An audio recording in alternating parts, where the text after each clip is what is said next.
Industri batik di tanah air sedang bergeliat.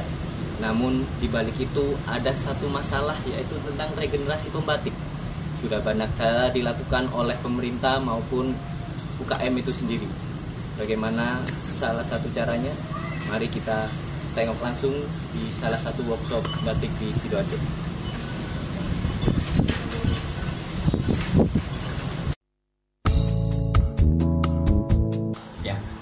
Sanggar batik ini saya dirikan dalam rangka untuk memberikan motivasi maupun pembelajaran bagi masyarakat umum, baik di sini sampai khususnya Jawa Timur, karena batik ini dari dulu itu tertutup, sehingga saya buka rahasia batik itu dengan tujuan mereka bisa belajar ke tempat saya. Maka saya sebut di sana sebagai pusat pelatihan batik.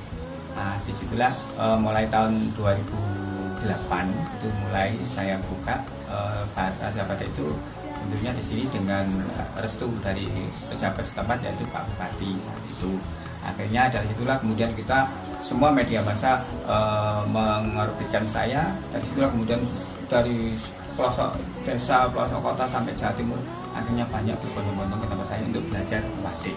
Nah, disitulah kemudian saya sangat bergembira sekali, karena sekarang di samping saya membantu pemberdayaan perempuan untuk meningkatkan pendapatan keluarga, dalam arti secara regional itu menambah pendapatan regional bagi daerah Jawa Timur, karena pertama untuk mengurangi pengangguran, kedua menciptakan lapangan kerja sehingga ekonomi kita akan bertambah.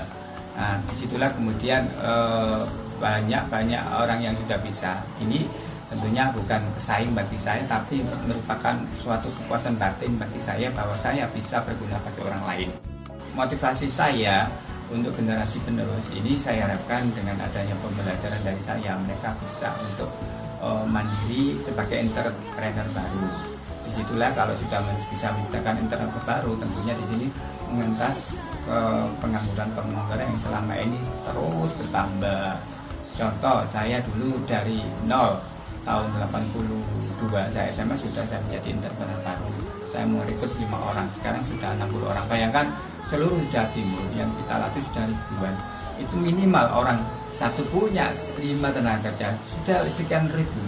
Nah, disitulah kita motivasi saya untuk membantu pemerintah juga lingkungan supaya mengurangi pengangguran.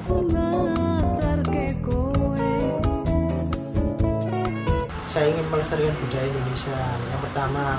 Yang kedua, saya juga merasa anak muda. Kenapa kita harus pakai budaya dari orang lain atau negara lain? Kita punya budaya yang tidak kalah harganya dan ternilai, yaitu batik ini yang sudah diakui oleh seluruh dunia. Jadi kenapa kita harus malu?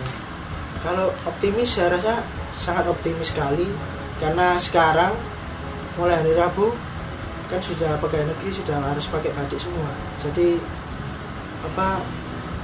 pembicaraan dari UKM kepada pemerintah itu rasanya sudah diperhatikan, sudah ditampung aspirasinya dan sudah dilaksanakan. Jadi orang yang dikatakan sukses itu bukan berarti kita melimpah harta, melimpah kekayaan dan sebagainya, tapi bagaimana kita bermanfaat bagi orang lain, itu ya yang disebut sebagai orang yang berhasil. Pelestarian batik sebagai salah satu identitas bangsa ini mutlak dilakukan dan membutuhkan peran aktif dari generasi muda agar warisan budaya bangsa ini tetap terjaga. Fajrin dan Agus melaporkan dari Sidoarjo untuk JRTV Universitas Airlangga Surabaya.